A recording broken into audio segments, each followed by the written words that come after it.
Welcome to the Deep Dive, where we really try to unpack the fascinating currents of knowledge that power our modern world. So think for a second about your daily life, streaming a concert in HD, maybe uploading huge design files, or even just sharing that endless stream of cat videos online. Seamless, instant connection. It's just an expectation now, isn't it? It's just Right. there. This invisible, ubiquitous utility that we barely give second thought to. But behind that effortless feel, there's this incredible tapestry of physics and engineering, really complex stuff. So today, we're pulling back the curtain on this unseen infrastructure. We want to answer that central question: how does Wi-Fi actually work? How do all those digital experiences just sort of materialize out of thin air, delivered right to your device? That's a great question to start with, because to truly appreciate the magic of Wi-Fi, we need to take a journey, and the source material frames it beautifully, I think, as surfing invisible waves. Yeah, just like ripples spreading across a pond carry energy. Understanding these unseen electromagnetic waves is absolutely fundamental. It unlocks the secrets of wireless connectivity.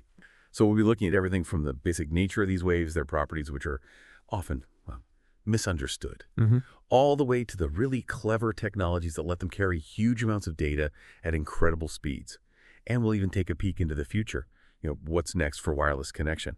By the end, you'll hopefully have a much deeper appreciation for this intricate dance of invisible signals happening all around you, all the time. Okay, let's dive right into this invisible ocean then.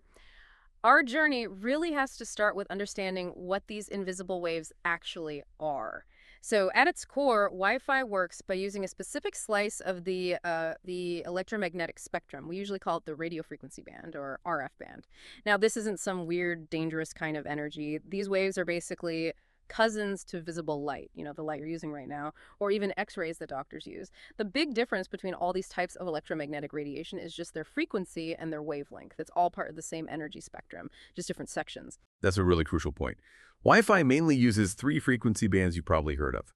The very common 2.4 gigahertz or gigahertz band, the faster 5 gigahertz band, and the newer, much cleaner 6 gigahertz band, which we'll definitely get into later. Now, the reason we can't see these waves, unlike, say, the light from your lamp, is pretty straightforward. Their frequencies are just way, way lower than visible light. Our eyes simply didn't evolve to detect them. And this inherent invisibility means they're constantly passing through our environment, silently carrying all our digital information, everything from critical business emails to your latest streaming binge. And we don't perceive them directly at all. It's a fundamental thing that lets them interact with the world differently than light, allowing communication through walls and other obstacles. Right, so we're dealing with these invisible waves. But how do we get a handle on their properties? How do they carry information? Our source material gives us this fantastic analogy. Imagine dropping a pebble into a perfectly still pond. Those ripples spreading out. That's a really good way to think about radio waves. And they have several key properties that directly apply to Wi-Fi signals. First up, let's talk frequency. In that pond analogy, this would be like how many wave crests pass a specific point every second. We measure it in hertz, which just means cycles per second. So a higher frequency means more waves are zipping past that point in the same amount of time. And for Wi-Fi, higher frequency usually means it can carry more data. But, well, there are trade-offs. Precisely. And tied directly to frequency is wavelength. This is just the physical distance between two wave crests right next to each other. If you can freeze those pond ripples, it's the gap from the peak of one wave to the peak of the next one. And here's the really important inverse relationship. Higher frequency means more waves passing quickly. So the distance between them, the wavelength, has to be shorter. Conversely, a lower frequency means a longer wavelength. And this relationship has huge implications for Wi-Fi. Longer wavelengths, like you find in the 2.4 gigahertz band, are better at pushing through solid stuff like walls, and they travel further. But the downside is they carry less data per second. Then you have the shorter wavelengths in the 5 gigahertz and 6 gigahertz bands. They carry much more data, which means higher speeds, but they get blocked more easily by obstacles and don't reach quite as far. It's a classic engineering trade-off, really. It dictates how we best use each band. Okay, and there's one more property. Amplitude. Back to our pond, this is basically the height of the wave from its calm resting position. If you drop a bigger pebble or drop it harder, you get higher waves, greater amplitude. In the Wi-Fi world, amplitude relates directly to the power or the strength of the signal. So a stronger Wi-Fi signal means a higher amplitude wave is carrying that data. But it's not just strength, there's also phase. Amplitude is height, right? Phase is more about the wave's starting point or its position within its cycle. Think about that frozen ripple again. Are you exactly at the peak, down in the trough, or somewhere in between? By making tiny shifts to this phase, along with amplitude and frequency, routers can encode even more complex information. It turns a simple ripple into a really sophisticated carrier for all those digital bits. Absolutely. These properties, frequency, wavelength, amplitude, and phase, they aren't just abstract ideas. They're the bedrock. All wireless communication is built on them. Understanding them is, well, it's critical because they dictate everything about how your data moves, how far it goes, how it gets around obstacles, and crucially, how it interacts with other signals. The ability to manipulate these wave characteristics so precisely is what allows for the incredible data density and speeds we now just take for granted. It really makes you think, doesn't it? How these unseen ripples all around us are doing the heavy lifting, carrying our entire digital world. From important work stuff to, yes, those vital cat videos at amazing speeds, it's all just physics, applied in a really ingenious way, turning empty air into this vibrant highway for information. Okay, this is where it gets really clever. We understand the waves now, their properties, but how are they actually made? How are they controlled and managed? And that brings us to the unsung hero in your home or office network, your wireless router. That little box, often tucked away somewhere, is basically the central hub for your whole Wi-Fi network. It's the critical bridge. It takes the wired internet connection coming into your place, and it transforms that digital data, all those ones and years, into the radio signals we've been talking about.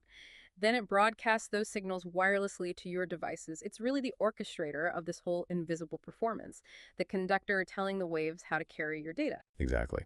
And the core process the router uses for this conversion is called modulation. Our source material describes it perfectly, I think. A sophisticated Morse code for waves. But instead of simple dots and dashes, modulation involves subtly changing the wave's own properties, its amplitude, frequency, or phase, to represent those digital ones and deals. That's how the abstract binary language of computers gets turned into physical ripples in the air. It's quite a feat of engineering. Older, simpler types of modulation might just vary one thing, like turning the signal on for a 1 and off for 0, but modern Wi-Fi, it needs much more sophisticated techniques to handle the data we throw at it today. Which leads us to something really smart. Quadrature amplitude modulation, or QAM. This is a much more advanced modulation scheme. It represents a huge leap in how much data you can pack in. QAM doesn't just tweak one property, it ingeniously combines changes in both amplitude and phase. At the same time, think of it like plotting points on a graph. One axis is amplitude, the other is phase. Each specific point on that graph, defined by a unique mix of amplitude and phase, represents a unique symbol. And the real genius here is that each symbol can carry multiple bits of data simultaneously, way more than just a simple on-off signal. So instead of 1 bit per wave wiggle, QAM might let a single wave variation stand for, say, 4, 6, 8, even 10 bits at once. And that sophistication is exactly why QAM is so incredibly important for modern Wi-Fi. It's foundational. By manipulating both amplitude and phase in such a fine-grained way, QAM lets you pack, as the source says, an immense number of bits into every single signal transmission.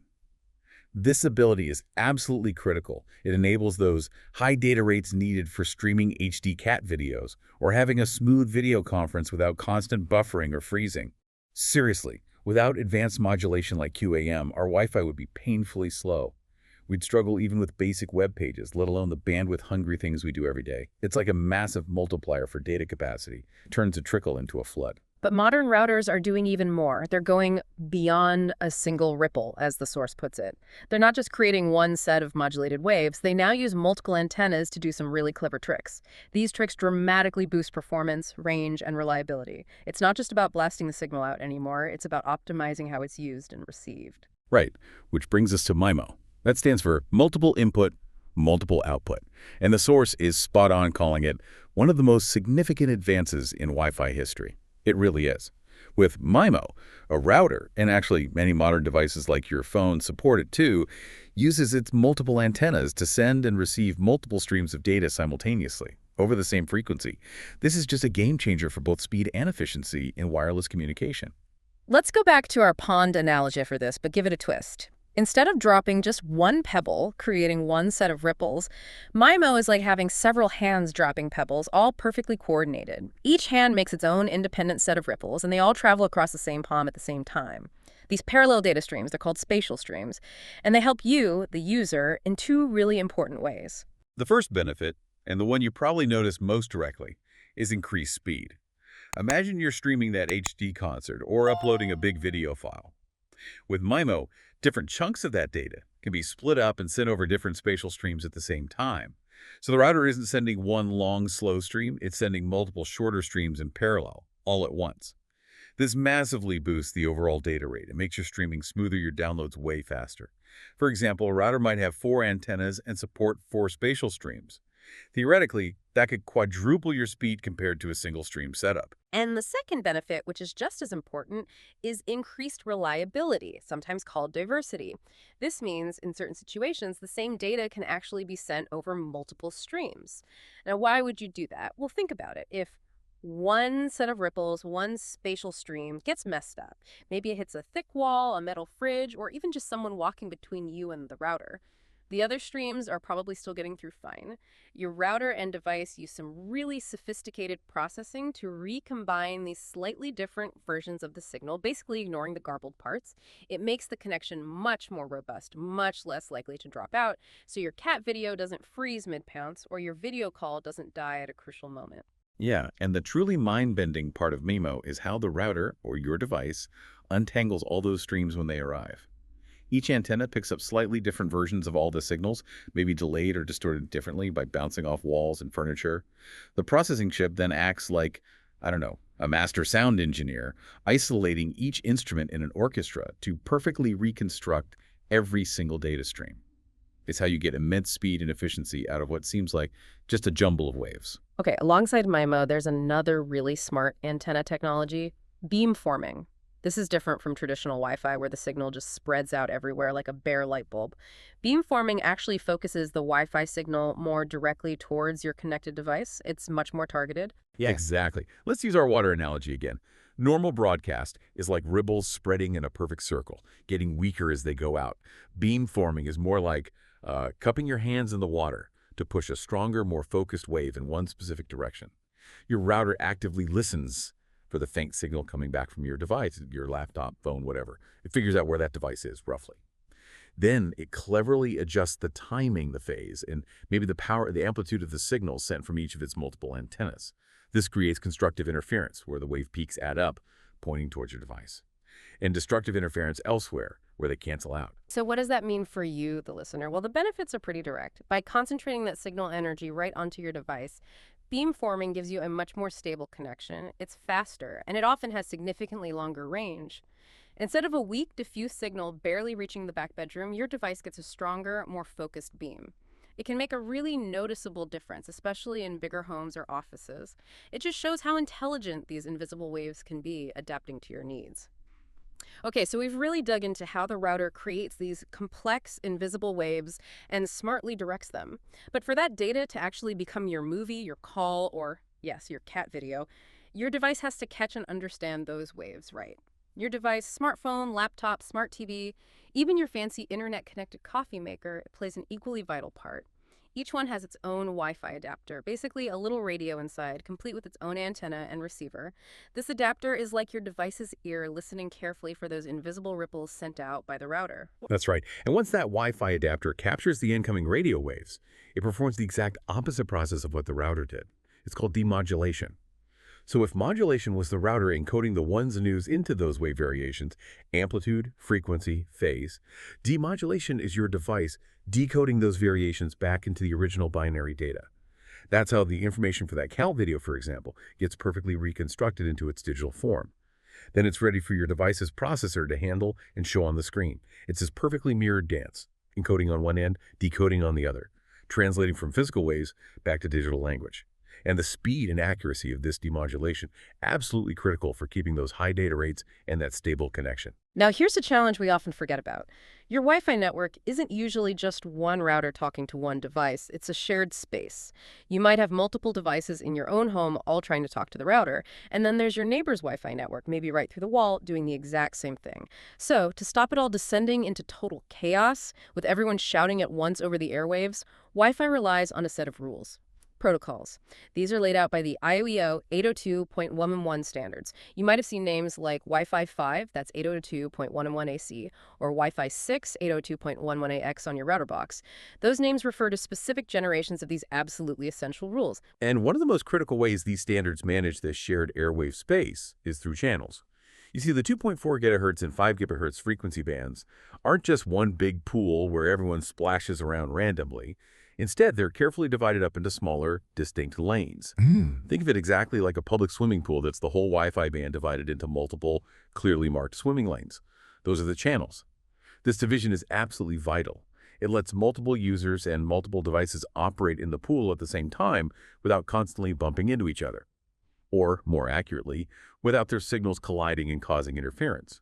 When you set up your router, it usually picks a specific channel to operate on, and your devices then tune into that same channel. It keeps the data flow more organized. Okay, but here's where we hit a pretty big snag, especially in that very popular, very crowded 2.4 gigahertz band, channel overlap and interference. In the US, for instance, there are 11 channels you can technically use in the 2.4 gigahertz band. However, and this is really key, only channels 1, 6, and 11 are truly non-overlapping. Why does that matter? Well, each Wi-Fi channel isn't just a super narrow frequency. It actually spills over a bit into the frequencies next to it, bleeds over. So if your router is using channel 2, its signal is actually interfering with devices trying to use channel 1 and channel 3. This becomes a massive problem in dense areas, apartment buildings, busy offices, packed neighborhoods where you have tons of Wi-Fi networks all crammed together trying to use the same limited airwaves. It absolutely is. It's probably the #1 reason for slow Wi-Fi in crowded places. Let's use that swimming pool analogy again. If your router is on channel 3 and your neighbor's is on channel 4, their ripples are constantly splashing into your lane and yours into theirs. It causes major slowdowns, makes things unstable, and it's just frustrating for everyone trying to use their Wi-Fi. It's like trying to have a clear chat in a really loud, packed room. And this is exactly why the 5 gigahertz band is often much better for performance. It offers way more non-overlapping channels, usually 24 or more, depending on your region. This creates a much cleaner, less interference-heavy environment. Devices can swim in their own lanes without constantly fighting for space, and that cleaner spectrum. It translates directly into higher, more consistent speeds and lower delays or latency. And to push speeds even higher, especially for really demanding stuff like streaming multiple 4K videos or serious online gaming, modern routers can use another clever trick called channel bonding. Sounds technical, but the idea is actually pretty intuitive once you grasp it. It is. Back to the swimming pool. Channel bonding is like temporarily knocking down the lane dividers between two or more adjacent lanes to create one extra wide lane. The super wide lane is then used exclusively by a single really fast swimmer, or in our case, a single high bandwidth connection between your router and device.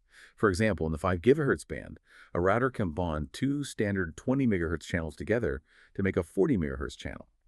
Or it can bond four 20 megahertz channels to make an 80 megahertz channel. Some advanced systems can even manage 160 megahertz. This effectively doubles, quadruples, or even octuples the potential data highway width for a single device. It's pretty much essential for those really bandwidth-heavy tasks. Creates a superhighway for your data. Now, while it's great for speed, it does use up more of that shared spectrum, so it works best in places where there isn't too much interference already. #DAGCAVE. Securing the invisible and surfing the next wave. Okay, with all this data just flying through the air on these invisible waves, potentially reachable by anyone nearby with the right gear, one question pops up immediately for most people. What about security? You definitely don't want your private chats, your bank details, or even just your browsing history floating around for anyone to grab. So yeah, robust security for Wi-Fi is incredibly important, paramount, really. Absolutely. And that is precisely where security protocols come in. You've probably heard of WPA2, and the more recent, much stronger one, WPA3. Think of these protocols as digital fortresses. They use strong encryption to basically scramble the data being sent. It's like putting your data into this incredibly complex, constantly changing coded message. It makes it completely unreadable without the right key. So even if someone could intercept those radio waves, the information would just look like random noise, total gibberish. Unless they have the exact password, the decryption key, that your router and device have already securely agreed upon. WPA2 has been the standard for years, using strong AES encryption. It's pretty good. But WPA3, which is rolling out now, makes things even tougher. It's much harder for attackers to guess your password using offline dictionary attacks. And it also simplifies security for smart home devices that don't have screens. Makes securing your whole network easier. These protocols are really the guardians of our invisible ocean, keeping our data safe from unwanted eyes. And just when you think Wi-Fi can't get any more impressive, it's actually evolving all the time at a really fast pace. The technology is constantly pushing forward, innovating to meet our never-ending demands for more speed, better reliability, and just handling the sheer volume of data we expect to move wirelessly. Every few years, a new standard comes along, promising faster connections, more efficient networks. So what's next? What's on the horizon for the next wave of Wi-Fi? Well, let's start with Wi-Fi 6, that's also known as 802.11xx. Now, while it definitely offers faster potential speeds than the older standards, its main trick isn't just raw speed. Our source highlights that its real strength is efficiency in crowded environments. It introduces this really fundamental technology called OFDMA, stands for Orthogonal Frequency Division Multiple Access. What this does is allow a router to talk to multiple devices simultaneously within the very same transmission block, instead of talking to just one device at a time, round-robin style. Okay, let's try to make that clearer with an analogy because OFDMA is a really big deal. Think about older Wi-Fi, up to Wi-Fi 5. It's kind of like a delivery truck that has to make a separate trip for every single house on its route. Got 5 packages for 5 houses. That's 5 individual trips. Takes time, uses fuel inefficiently. But with OFDMA and Wi-Fi 6, it's like that delivery truck can load up packages for many different houses all on one single trip. It intelligently divides its cargo space into hundreds of tiny, separate compartments or subcarriers and delivers everything much more efficiently. Each device gets its own little dedicated slot within that single, larger transmission. This makes the whole process way more efficient, especially when you have lots of devices trying to connect at once, like in a modern smart home or a busy office. It cuts down latency and boosts overall network capacity. Exactly. And building directly on that efficiency, we have Wi-Fi 6E. The E here stands for extended, and it's a pretty significant step up. This standard basically takes all the good stuff from Wi-Fi 6, that OFDMA efficiency, the improved speeds, and extends it into a brand new, previously untouched and critically uncongested 6 gigahertz frequency band. This is a huge deal for Wi-Fi performance, isn't it? Using our swimming pool analogy again. Think of the 2.4 gigahertz and 5 gigahertz bands as those public pools, often crowded, lots of splashing from neighbors, competition for lanes. Wi-Fi 6E is like suddenly discovering this pristine, empty, members-only swimming complex right next door. There are no old devices cluttering it up, no legacy Wi-Fi networks operating on this new 6 gigahertz band, which means basically zero existing interference from your neighbors or your older gadgets. And that's the game-changing benefit right there. This new 6 gigahertz band offers just a massive amount of clean, wide-open spectrum. Because it's so uncongested, it allows for the use of really wide channels like 160 megahertz wide, which were often just impractical or totally unavailable in the crowded 5 gigahertz band. This translates directly into ultra-high speeds and ultra-low latency, things that just weren't really feasible before. It's like a brand new multi-lane superhighway just for data. Perfect for things like untethered VR and AR, competitive cloud gaming where every millisecond counts, or maybe high-bandwidth industrial uses. It really removes those old bottlenecks of interference and limited bandwidth. It enables that next generation of wireless experiences. But the innovation doesn't stop even there. Looking even further out and actually starting to appear in some high-end gear already is Wi-Fi 7, also known as 802.11be, or sometimes called extremely high throughput Wi-Fi. People are calling this the next major leap forward, and a key reason is a feature called multi-link operation, or MLO. MLO is genuinely revolutionary. It pushes the boundaries of what a single Wi-Fi connection can do. It allows a single device like your phone or laptop to connect to a router across multiple bands simultaneously. So for example, it could use both the 5 gigahertz and the 6 gigahertz band at the very same time. It's not about picking one band anymore. It's about using them together, intelligently balancing the traffic to maximize both speed and reliability. Okay, let's use our swimming analogy one last time for this. With MLO, it's like a swimmer suddenly being able to use 2 or maybe even 3 lanes at the exact same time. They can combine their speeds, effectively swimming much faster by using the total bandwidth of multiple connections. And maybe even better, if one lane suddenly gets crowded or experiences some interference, a rogue splash messes it up for a second, they can just keep swimming smoothly in the other lane. It provides incredible backup, amazing stability, and ensures your connection is always using the fastest, most reliable path available. It's dynamic, it's smart, it's incredibly robust. Yeah, the impact of MLO and Wi-Fi 7 is profound. It's enabling truly unprecedented speeds. We're talking potentially tens of gigabits per second wirelessly and almost instantaneous responsiveness. Imagine applications that need split-second timing and massive data transfer just happening seamlessly without you even noticing. Things like truly immersive holographic calls, complex real-time factory automation where every millisecond is critical. It really feels like the future of how we interact with our digital world, blurring those lines between physical and virtual presence even more. Hashtag outro. Wow, okay. What an incredible journey that was. We started with something we all just, take for granted, Wi-Fi. And we've peeled back layer after layer to reveal this intricate physics and really ingenious engineering behind its seemingly magical ability. This deep dive really showed us how our digital world travels through this invisible ocean, from the basics of electromagnetic waves and their properties, Wow. to the clever tricks of modulation, MIMO, beamforming, the organized chaos of channels, and that vital shield of security.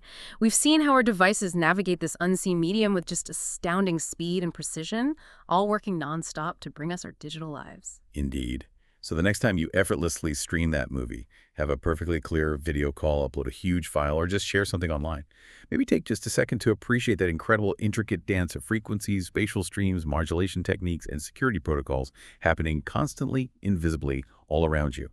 It's a complex, elegant, and always evolving system, working tirelessly just to keep us connected, making the impossible seem, well, totally commonplace. And that brings us nicely to our provocative thought for today. As these invisible waves become even faster, even more reliable, and just more deeply woven into every single part of our lives, our homes, our cities, maybe even our bodies, what might this seamless, always accelerating connectivity actually mean for how we perceive distance, how we communicate, how we interact with the world around us? How might the very idea of being present physically and digitally continue to shift and evolve when we can be virtually anywhere, connected to anyone at any moment, all powered by these invisible surfing waves of Wi-Fi? That's a profound question, absolutely, and one we'll definitely keep pondering as this technology continues to reshape our reality. Thank you so much for joining us on this deep dive. We'll see you next time on The Deep Dive.